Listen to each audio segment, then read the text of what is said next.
Hello guys, good morning! Welcome again to our channel. For today's video, kagabi na-check na namin na approve na yung status ng permanent resident visa ng asawa ko, yung application niya. So today, pupuntahan natin para magpa-update tayo ng kanyang iCard from temporary to permanent na siya.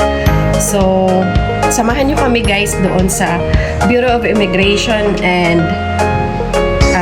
tingnan natin guys kung ano yung mga gagawin, kung sin pa din ba doon sa ginawa ng temporary visa, and kung makukuha ba natin today yung aming iCard or babalikan pa the next week. So, see you guys later.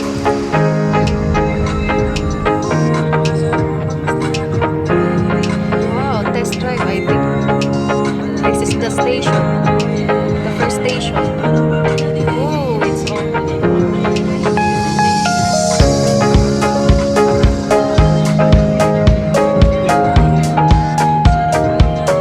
Is it their testing drive or it's working already?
So, nalobat ako guys.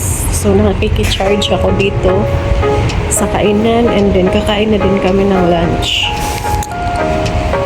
Then, after this, punta lang kami sa school ko para mag-follow up dun sa POR ko.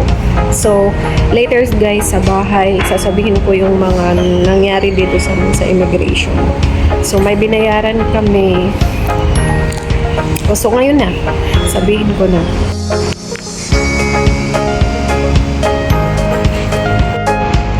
Hello, babe. Are you happy?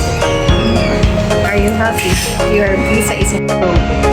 So we back here on November 5 ng 4 p.m. para makuha na yung iCard niya na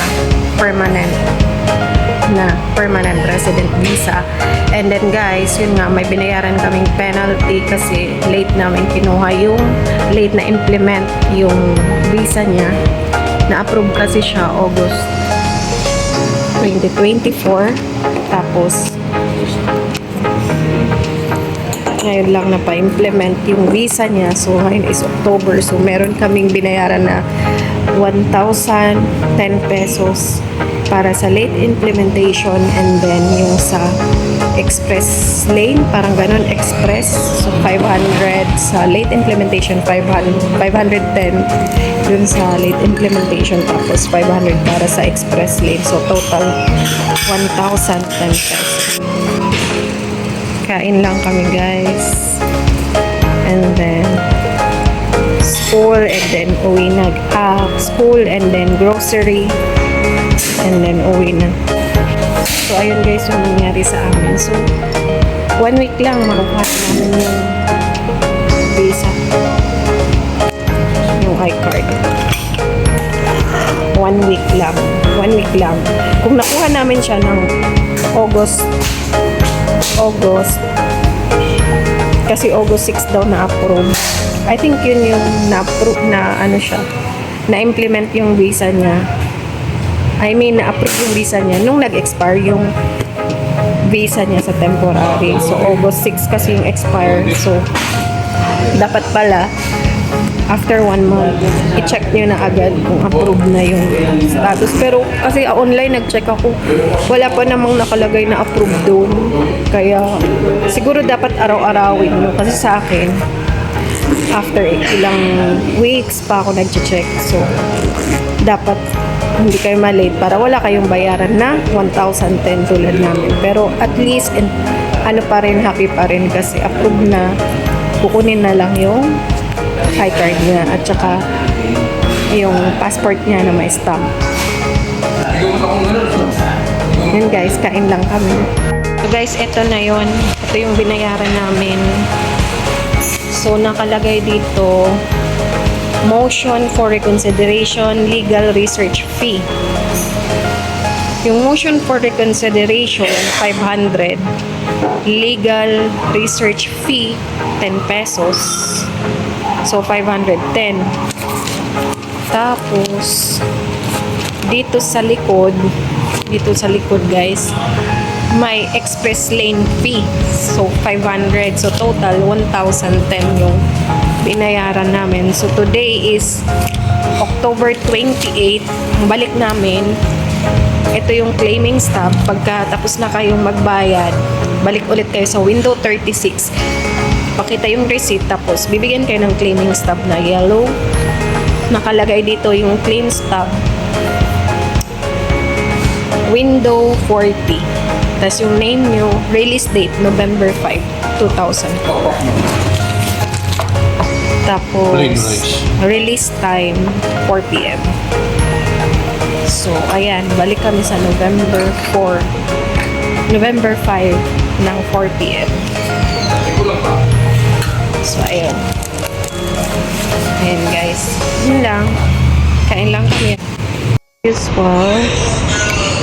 His favorite and mine is wings. And may take out ako, guys. Ibibigay ko yun dyan sa may sa labas. Nakatambay. Kasi nakita ko may dog siya. Ayan. Kain lang kami, guys.